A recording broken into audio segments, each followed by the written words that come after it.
So Charity, I'll start with you.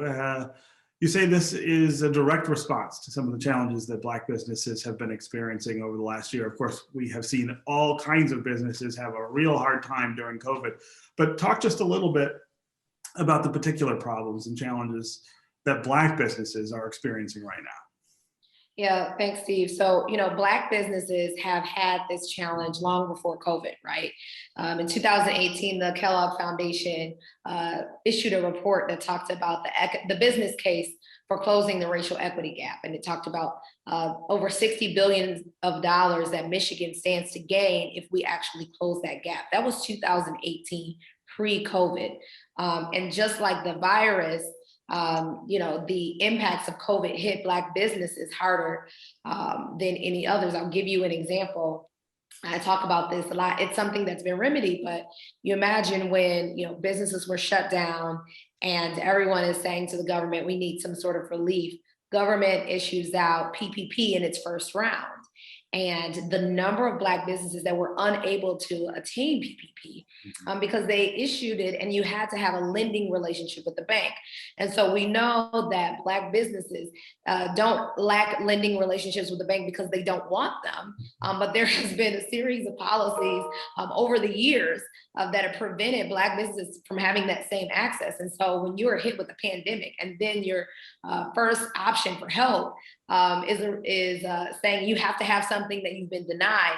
That's an example of systemic racism. And so this organization, the Metro Detroit Black Business Alliance, is really here to not only help have programs to help Black-owned businesses, but also advocate for policies to say, you know what, does this really make sense that our solution is not actually fixing the problem? Yeah. So Chuck, talk about the idea of this coalition and forming this coalition, who's in it, and the kind of things that you hope to accomplish. Yeah, well, thank you. The people that are in this coalition are all small business owners. It came about, as Charity mentioned, during the pandemic. We were sitting around and we figured out there was no one really advocating for the small Black business in the city of Detroit on the level that is needed. There are other organizations out there, but specifically being an advocate and understanding the needs of the small Black businesses. And that's why we felt it was important for all of our board members to be small Black business owners. Charity, there are a number of other organizations that help Black businesses, that advocate for Black businesses.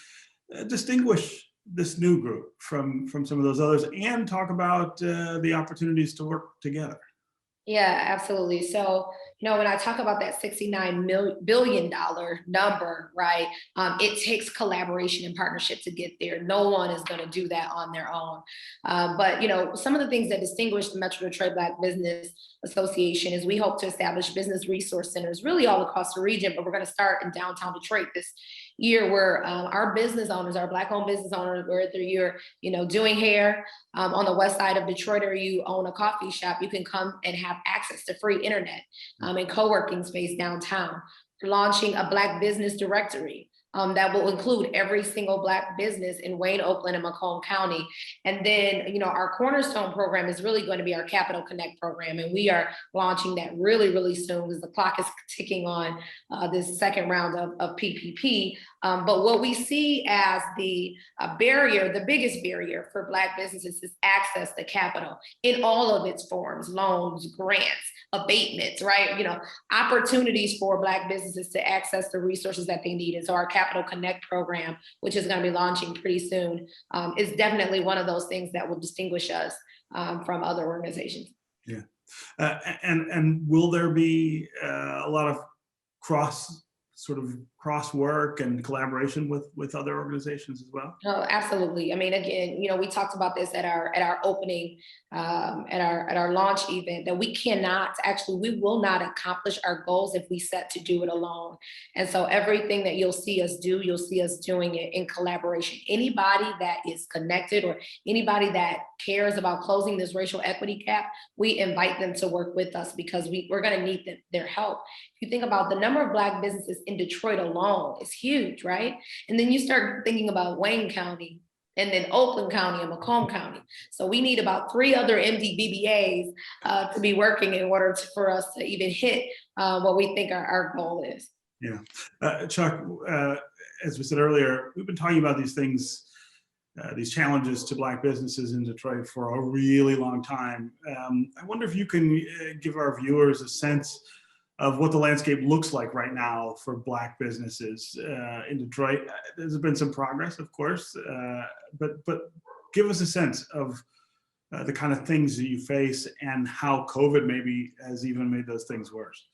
Yeah, COVID definitely has set a lot of small Black businesses back, and unfortunately, a lot of them won't reopen. One thing we plan on bringing to the table that we have an advantage of is mentorship.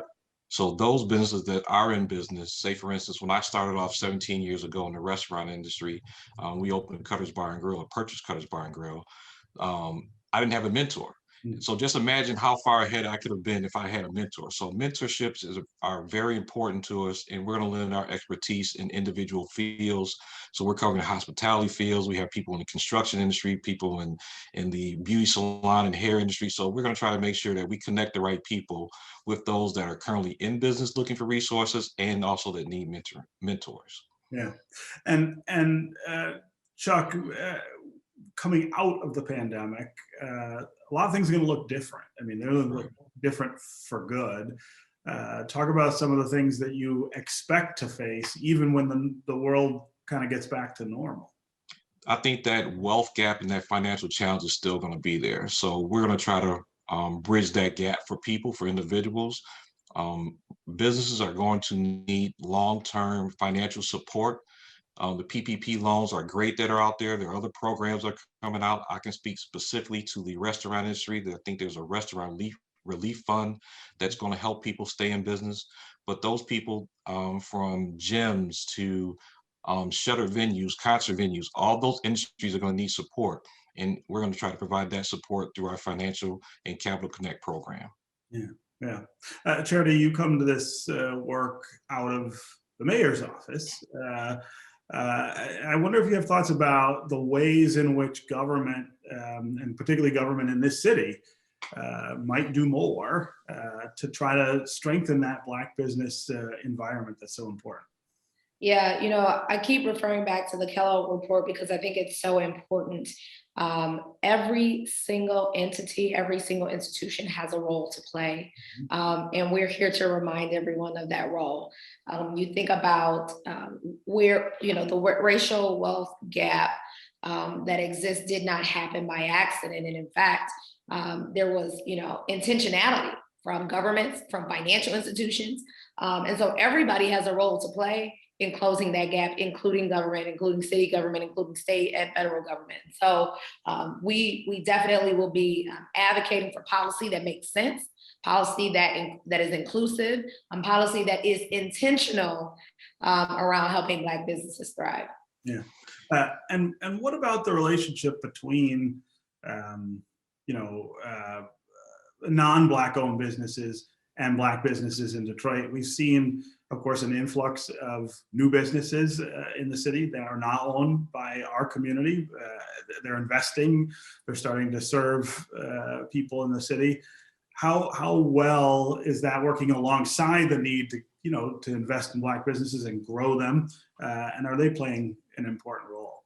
Yeah, so our organization is membership based, and we actually have a membership for everyone. So no matter what category you fit in, there's a role for you to play, because we really do believe that we need everyone in order to accomplish our goal. The other beautiful thing about the work of equity is that when you push for equity, and I saw this in the government, right? So when you push for equity, the effects of a more equitable system benefits everyone. No one loses when you are pushing for equity. Processes are simpler, they're easier to access. And so we see our work as really having an impact on every single business in the Wayne, Oakland, and Macomb area. Yeah, and if you don't mind, real quick, we were fortunate to have a great partner that support our organization right out the back with TCF. Gary Torgo is an amazing advocate for a community, and we want to thank Gary for the gift that TCF has provided the organization, and we just need more Gary Torgos in the world. And I think it would be a lot easier for people to come together. Yeah. TCF is doing a number of things around town to really Yeah. invest in Detroit and in Detroiters. Yeah. Okay, Chuck Nolen and Charity Dean, great to have you both here on American Black Journal, and congratulations on the new organization. Thank you. Thank you very much, Stephen.